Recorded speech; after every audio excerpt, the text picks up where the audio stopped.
नमस्कार दोस्तों, स्वागत है आप सभी का मेरे YouTube चैनल किस्सों का कारवां पर। मैं हूं आपका दोस्त आनंद और लेकर आया हूं आपके लिए शेखावाटी के इतिहास की एक और कड़ी। दोस्तों हम आज बात करेंगे शेखावाटी के रॉबिन हुड यानी कि डूंगर जी और जवार जी की। दोस्तों ये बात शुरू होती है 1836 ईस्वी से। 1836 ईस्वी के अंदर एक रिंगस गांव होता है जयपुर सीकर के बॉर्डर पे, सीकर ज़िले में। रिंगस के अंदर एक जाट होता है, लोठिया जाट, जिसको लोठू जी निठारवाल के नाम से भी जानते हैं। ये एक दिन सुबह सुबह अपने खेत पर जा रहा था। हो सकता है कि नाराज़ हो, घर वालों से दुखी हो, वो अलग मैटर है। तो पहले के ज़माने में हुआ यूँ था कि दोस्तों जागीरदार लोग और उनके लड़के जब बाहर निकलते थे तो आम जनता उनको अभिवादन के लिए खड़ी होती थी, राम राम वगैरह बोला करती थी। और लोठू जाट अपने खेत के ऊपर जा रहा था सीधा जेड़ी लेकर के। 5 सींगों वाली जेड़ी उसके पास थी, वो कंधे पे रख कर के अपने खेत की तरफ जा रहा था।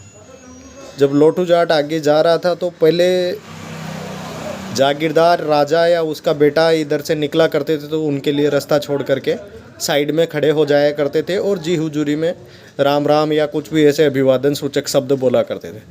लेकिन लोठू जी अपनी मस्ती के अंदर ही जा रहे थे और जब नहीं हटे तो जागीरदार के लड़के ने उसको भला बुरा कहा। 2-4 बातें ज़्यादा हो गई। ज़्यादा होने की वजह से लोठू जी भी अपने फुल रवाब में थे। उन्होंने जागीरदार के लड़के को एक ही जेड़ी से घोड़े से नीचे गिरा दिया। एक जेड़ी लगने के बाद जब घोड़े से नीचे गिरा दिया तो दोस्तों लोठू जी ने एक ही जेड़ी से जागीरदार के लड़के का काम तमाम कर दिया। बताया जाता है दोस्तों कि लोठू जी अपने बुआ जी के यहाँ चले गए थे। उस समय उनकी बुआ जी थी बठोट गांव के अंदर, और बठोट और पाटोदा के जागीरदार हुआ करते थे दोस्तों डूंगर सिंह और जवार सिंह। दोनों चचेरे भाई थे और शेखावत राजपूत परिवार से बिलोंग किया करते थे।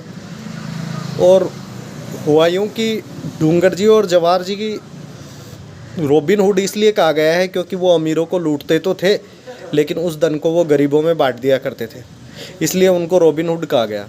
और उनको अपनी एक सेना की बलशाली सेना बनाने की आवश्यकता थी और उस सेना के लिए एक कमांडर भी चाहिए था।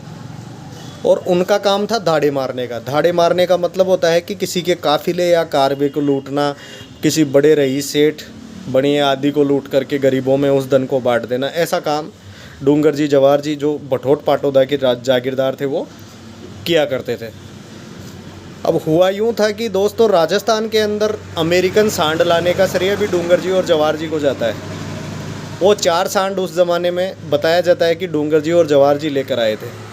और उन्होंने अगले ही दिन विज्ञप्ति निकाल दी कि जो कोई भी इस सांड को हरा देगा वो डूंगर जी जवार जी की सेना का सेनापति बन जाएगा।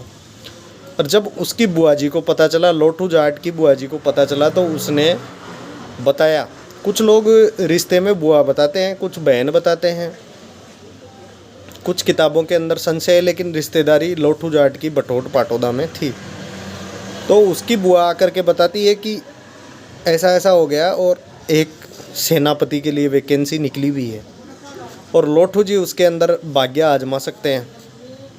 तो लोठू जी ने वो अगले दिन सांड से लड़ाई की और सांड को पराजित करके डूंगर जी जवार जी की सेना के सेनापति बन गए। और 1838 ईस्वी तक उन्होंने 2 साल के अंदर 57 दाड़े मारे, जिनके अंदर उन्होंने 57 लूटपाटों के अंदर जो धन मिला वो गरीबों में बांट दिया। और ऐसे ही उनका काम चलता रहा। जोधपुर रियासत और बीकानेर रियासत तो उनकी कट्टर दुश्मन बन गई थी, क्योंकि जोधपुर और बीकानेर के क्षेत्र में उन्होंने काफ़ी सारी लूटपाट डूंगर जी जवार जी ने की थी। अब लोठिया जाट और डूंगर जी जवार जी समेत 65 आदमियों की सेना उनके पास थी। जब ये सारा काम हो गया उसके बाद में 1838 ईस्वी में एक दिन डूंगर सिंह जी अपने ससुराल अजमेर के अंदर जड़वासा गए हुए थे और शाम को खाना वाना खा करके ब्यालू करके आराम से सो रहे थे। उनका एक साला था बैरू सिंह, उसने अंग्रेज़ों से मिल कर के डूंगर सिंह जी की मुखबिरी कर दी और उनको पकड़ाने के लिए गुप्त सूचना अंग्रेज़ों को दे दी। और अंग्रेज़ उनको पकड़ने के लिए आ गए और उनको आगरा जेल के अंदर ले जा कर के बंद कर दिया। ये गिरफ्तारी दोस्तों 1838 ईस्वी के अंदर हुई थी। ये गिरफ्तारी होने के बाद ही राजस्थान के अंदर एक कहावत प्रचलित हुई थी, दीवार में आड़ा और घर में साड़ा काम के नहीं है। तो साले साहब की मुखबिरी की वजह से डूंगर सिंह जी को जेल हो गई और वो 1838 ईस्वी में आगरा की जेल में कैद हो गए। अंग्रेज़ों ने उनको कैद किया, ऐसे करते करते उनको 1846 आ गई। 8 साल हो गए जेल में बंद होते हुए।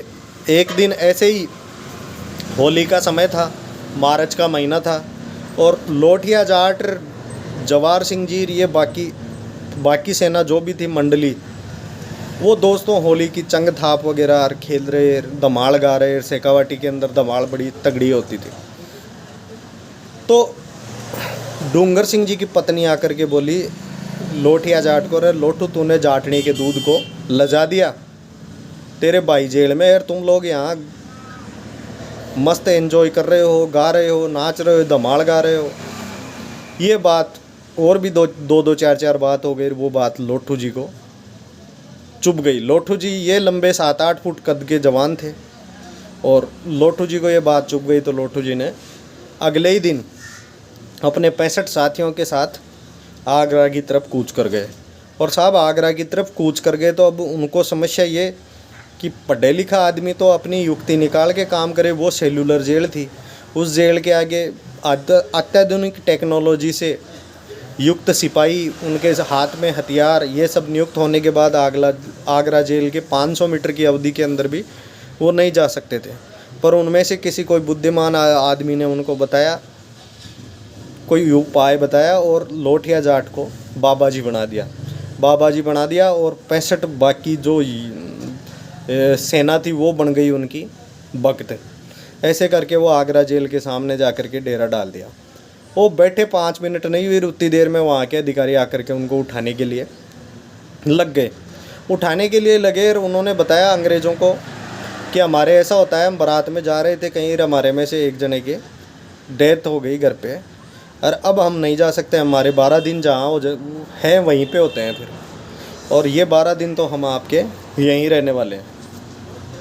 जब किसी अंग्रेज़ अधिकारी ने ये किसी अपने लोकल क्षेत्र वाले सिपाही से वेरिफिकेशन लिया और उसने बोला हाँ साहब होता तो ऐसा ही है, प्राचीन मान्यताओं के अनुसार वहीं पे 12 दिन किए जाते हैं। और ये 12 दिन बढ़िया लोठू जी संत महात्मा के कपड़े पहने हुए, डाडी मूछ बढ़ा रखी, बढ़िया भजन कीर्तन करे, 65 भगत उनके हाँ जी हाँ जयकारे लगाए। जेल के सामने रंगारंग कार्यक्रम होने लग गया। एक कार्यक्रम होते होते उनमें से भी दोस्तों 4-5 दिन हो गए, ऐसे ही कुछ हो नहीं रहा था। लोठू जी जाट बड़े चिंतित हो रहे थे कि कैसे क्या किया जाएगा। 7वें दिन उनकी जेल का एक अधिकारी, जो कि यहाँ का लोकल अधिकारी था, वो आया और वो बेचारा गृह क्लेश से परेशान था। उसके बच्चे पहले मौत के घाट उतार दिए गए थे, एक उसकी बीवी और उसकी लड़की थी, उनके भी आपस में खटपटी रहती थी। वो आया और बोले महाराज ये ऐसी ऐसी बात है, मेरा कुछ इलाज बताओ। उसने जब ये लोठू जी के जयकारे देखे तो आया, तो लोठू जी ने अपनी जेब से निकाल करके उसको